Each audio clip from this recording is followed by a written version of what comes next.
Good morning, Tollgaters, and happy Earth Day. Today I want to share with you a book about a woman who wanted to make the world a better place. Miss Rumphius. Story and pictures by Barbara Clooney. The Lupine Lady lives in a small house overlooking the sea. In between the rocks around her house grow blue and purple and rose-colored flowers. The Lupine Lady is little and old, but she has not always been that way. I know.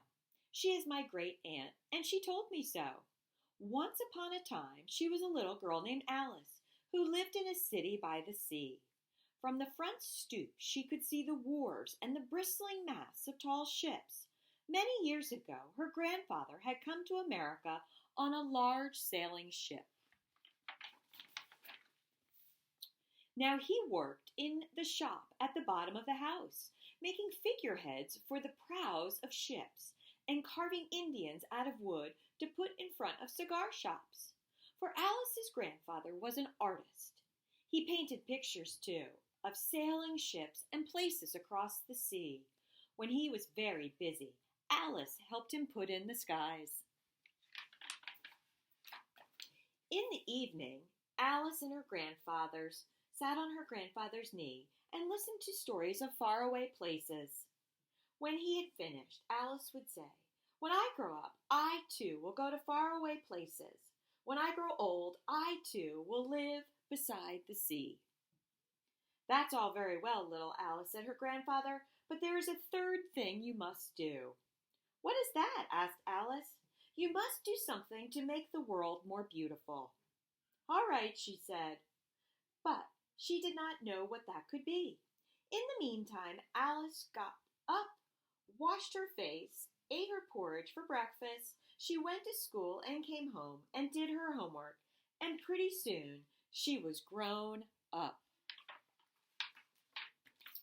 Then, when my great Aunt Alice set out to do the 3 things she had told her grandfather she would do, she left home and went to live in another city, far from the sea and the salt air. There, she worked in the library, dusting books and keeping them from getting mixed up, and helping people find the ones they wanted. Some of the books told her about faraway places.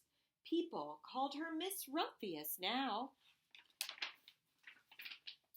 Sometimes she went to the conservatory in the middle of the park. When she stepped inside on a wintry day, the warm, moist air wrapped itself around her, and the sweet smell of jasmine filled her nose. "This is almost like a tropical isle," said Miss Rumphius, "but not quite."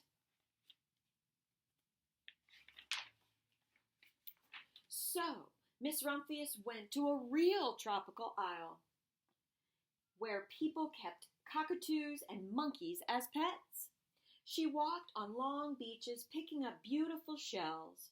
One day she met the Baba Raja, king of the fishing village. "You must be tired," he said. "Come into my house and rest." So Miss Rumphius went in and met the Baba Raja's wife.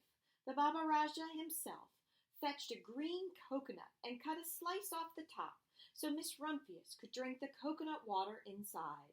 Before she left, the Baba Raja gave her a beautiful mother-of-pearl shell, on which he had painted a bird of paradise and the words, "You will always remain in my heart." "You will always remain in mine too," said Miss Rumphius.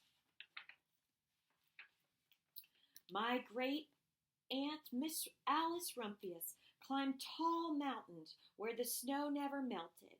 She went through jungles and across deserts. She saw lions playing, kangaroos jumping, and everywhere she made friends she would never forget.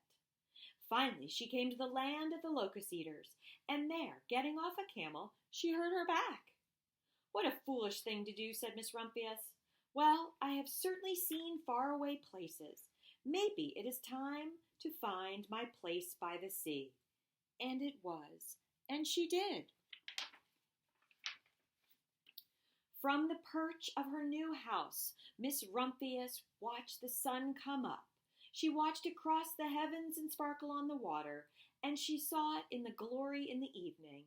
She started a little garden among the rocks that surrounded her house, and she planted a few flower seeds in the stony ground. Miss Rumphius was almost perfectly happy. "But there is still one more thing I have to do," she said. "I have to do something to make the world more beautiful." "But what? The world is already pretty nice," she thought, looking out over the ocean. The next spring, Miss Rumphius was not very well. Her back was bothering her again, and she had to stay in bed most of the time. The flowers she had planted the summer before had come up and bloomed in spite of the stony ground. She could see them from her bedroom window, blue and purple and rose-colored. "Lupine," said Miss Rumphius with satisfaction. "I have always loved lupines the best. I wish I could plant more seeds this summer so that I could have still more flowers next year." But she was not able to do so. After a hard winter came spring. Miss Rumphius was feeling much better. Now she could take walks again. One afternoon she started to go up and over the hill, where she had not been in a long time. "I don't believe my eyes," she cried when she got to the top, for there on the other side of the hill was a large patch of blue and purple and rose-colored lupines. "It was the wind," she said as she knelt in delight. "It was the wind that brought the seeds from my garden here, and the birds must have helped." Then Miss Rumphius had a wonderful idea.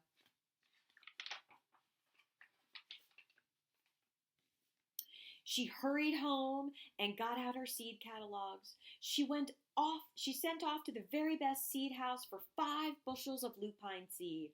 All that summer, Miss Rumphius, her pockets full of seeds, wandered over fields and headlands, sowing lupines. She scattered seeds along the highways, down the country lanes. She flung handfuls of them around the schoolhouse and the back of the church. She tossed them into hollows and along stone walls.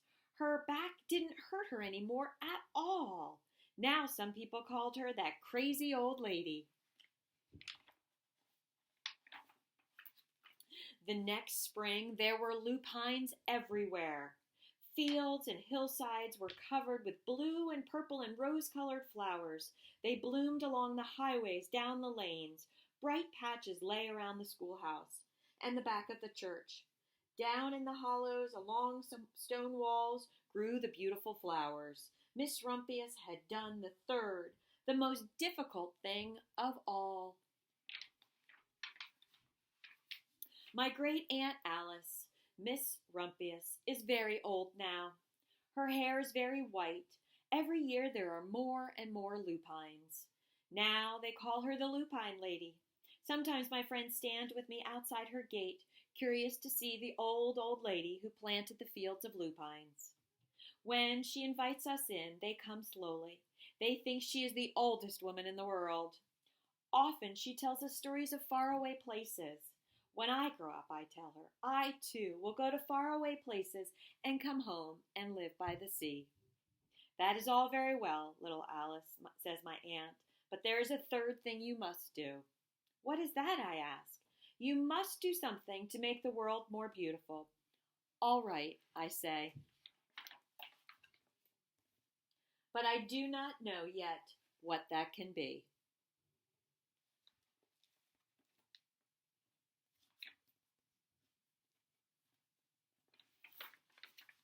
So Tollgaters, as you go off and do your Earth Day activities, think about something you can do to make the world a better place. Have a great day and happy Earth Day.